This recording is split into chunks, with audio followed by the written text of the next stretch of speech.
2 Aprils ago, I was home for a wedding. Through a bunch of weird experiences, I've become friends with Justin Verlander, who's a pitcher for the Houston Astros. Yeah. At the time, he was pitching for the Detroit Tigers, and they had a night off in Kansas City, so Justin and I and a few of his teammates went out and had a few drinks. While we were out, Justin saw a young lady. He goes, "I'm pretty sure I know that girl. I think she's an actress. I think my fiance and I hung out with her last weekend. I should probably go say hello." I said, "Justin, we're in Kansas City. There's no way that chick's an actress. She probably works at Cheesecake Factory."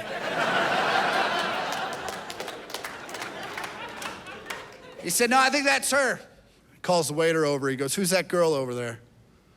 Waiter says, "I don't know who the girl is, but everyone at that table is with Mumford and Sons. They're here playing the arena tomorrow night, and they're here having dinner." And Justin says, "Well, send them a bottle on us," meaning him, because I'm not paying for that.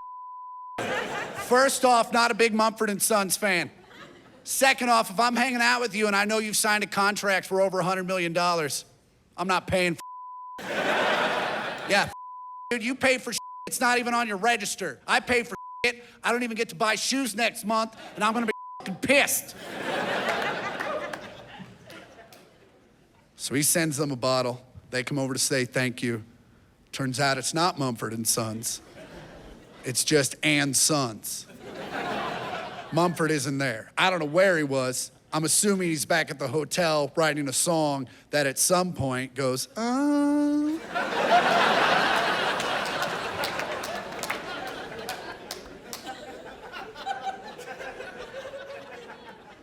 So and Sons come over, start talking to the Detroit Tigers. I'm not really involved. I kind of tune it all out.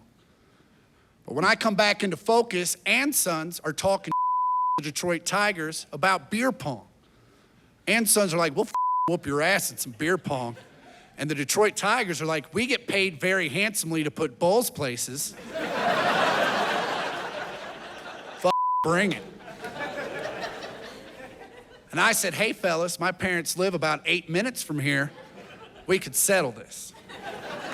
The reason I said that was because I was fully aware that both and Sons and the Detroit Tigers have an entire floor at whatever hotel they're staying at to do whatever the they want to do. So there was no reason to come to my parents' house. It was complete fake hospitality until they all turned around and looked at me and said, "Yeah, let's go to your parents' house and play beer pong." Yeah, and that's when I went, "Oh, because it is now 2 o'clock on a Sunday night, technically Monday morning. My parents are not gypsies, all right? They have real jobs with real responsibilities, and that about to start in about 6 hours. So what am I gonna do? Like, I can't look at these guys and be like, "You guys, my parents," right? So I just said, it, let's roll the dice, see what happens. So we start to leave the bar. As we do, my sister texted me, because she was also in town. She said, "Hey, I'm out and about. If you get home before I do, will you walk my dog?" And I texted back, "Unless you're out and about with the goddamn Dave Matthews Band, you better get your ass home, because shit's about to go down at Ma and Pa's house."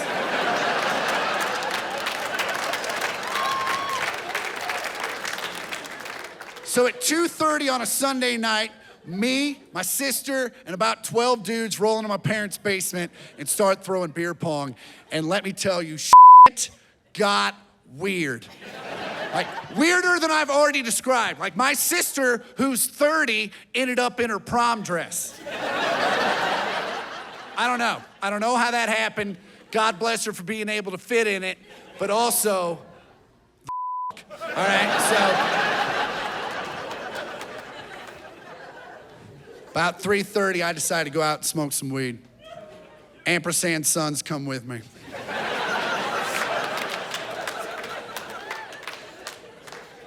But as it was the middle of the baseball season, the Detroit Tigers could not partake, so they had to pretend like it was the playoffs and watch.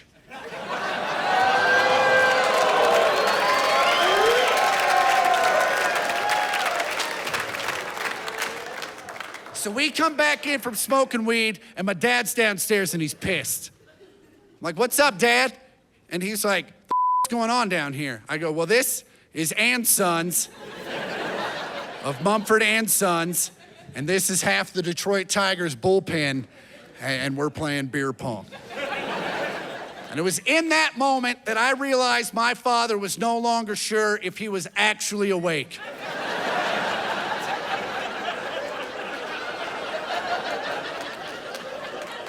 You gotta look at it from Dad's point of view. He walks downstairs in the middle of the night, sees a bunch of weird dudes that he kind of recognizes, and my sister's in her prom dress. Yeah, it's weird. And Dad's confused as shit. He's just like, is that Justin Verlander? Yes, sir, it is. Well, then I don't know what the going on right now. He walked upstairs. That was the last I ever saw of him. Not ever, just that night. That would have been that's a dark turn to that story.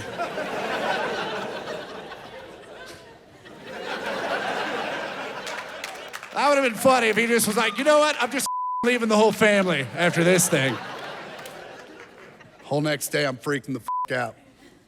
My parents have done a lot for me over time.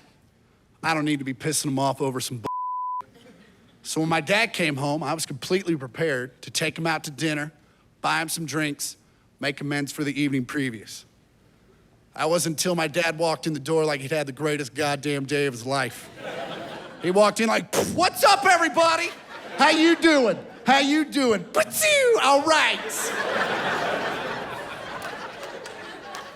I go, the happened to you today? And he just stopped. He goes, I hated you this morning.